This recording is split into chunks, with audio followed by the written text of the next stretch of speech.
With the dust finally settling on the Oscar Piastri contract saga, a clearer picture has emerged of what really went on at Alpine and McLaren.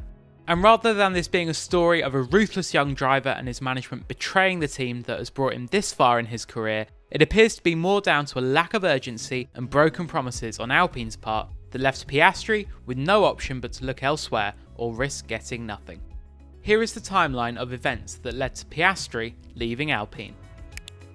The case between Alpine and Formula One's Contract Recognition Board centred around whether a term sheet agreement that was lodged with the CRB should have been treated as a definitive contract.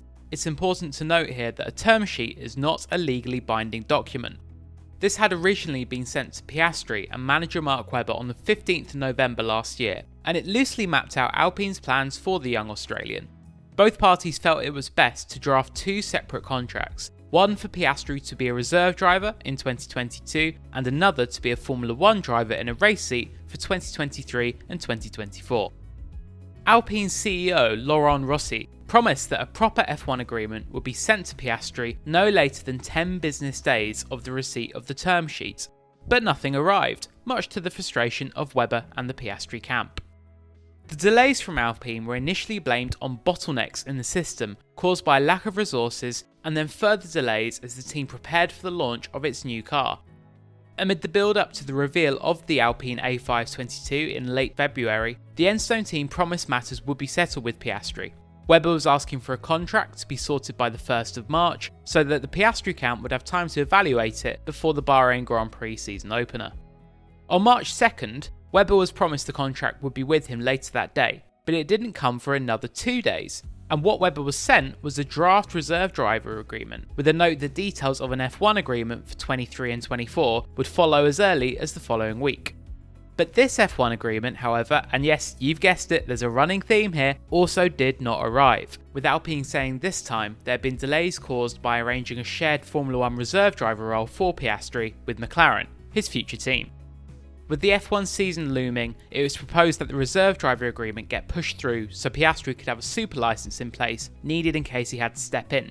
There would then be a separate F1 race driver agreement for 23 and 24 that could follow at a later date.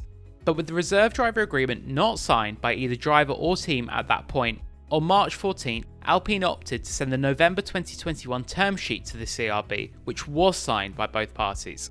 The team had even added a label to the top stating it was a legally binding heads of terms, even though what was supposed to be sent, an attached contract and a separate sealed envelope, was not signed and did not feature these words. This term sheet was crucially headed subject to contract and laid out the likely plan for Piastri to be a reserve driver for 1 year before getting a race seat, but no specifics were given about a Formula 1 drive for 2023 and beyond. These only arrived on May 19th, when Piastri was sent a proposal to sign a 4-year contract covering 2023 to 2026. But crucially, this was not exclusively to race for Alpine, where his hopes had been pinned. The timeline instead laid out a plan for him to race at Williams in 2023. If Fernando Alonso stayed around for 2024, Piastri could stay on at Williams, and then for 2025, he would have a 2-year deal to race for Alpine through to the end of 2026. It was this offer which gave Piastri no hope of a short-term future of racing for Alpine that is believed to have been the final straw in making him decide not to sign. Instead, Webber and Piastri agreed the best route forward was to look elsewhere, with informal talks having already begun with McLaren at that stage. The talks with McLaren advanced, and the team is understood to have informed Daniel Ricciardo as early as May that it was looking at other options for 2023.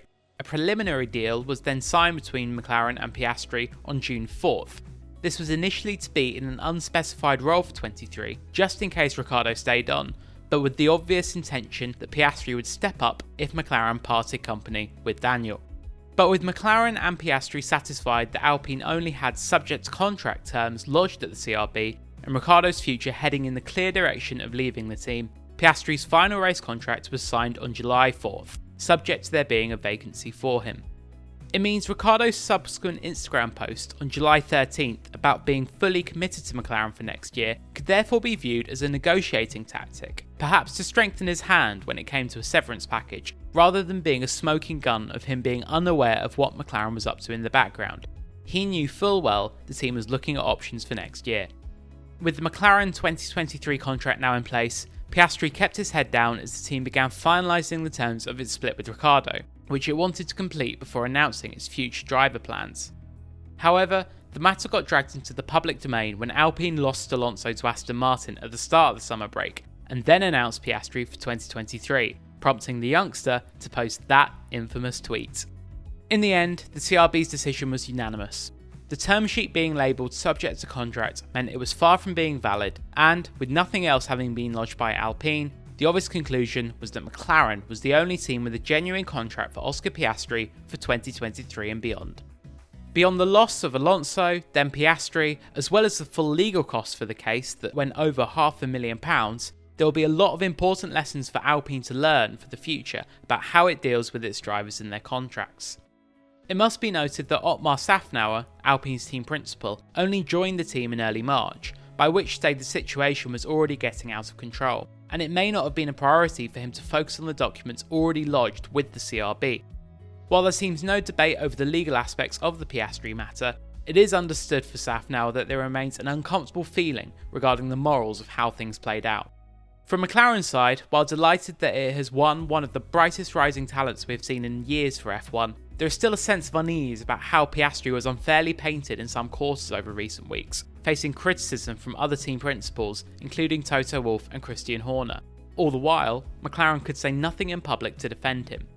Alpine may have supported Piastri through his junior career and helped make him ready for Formula 1, but it only has itself to blame for the blunders that saw it let one of racing's brightest young talents slip through its fingers.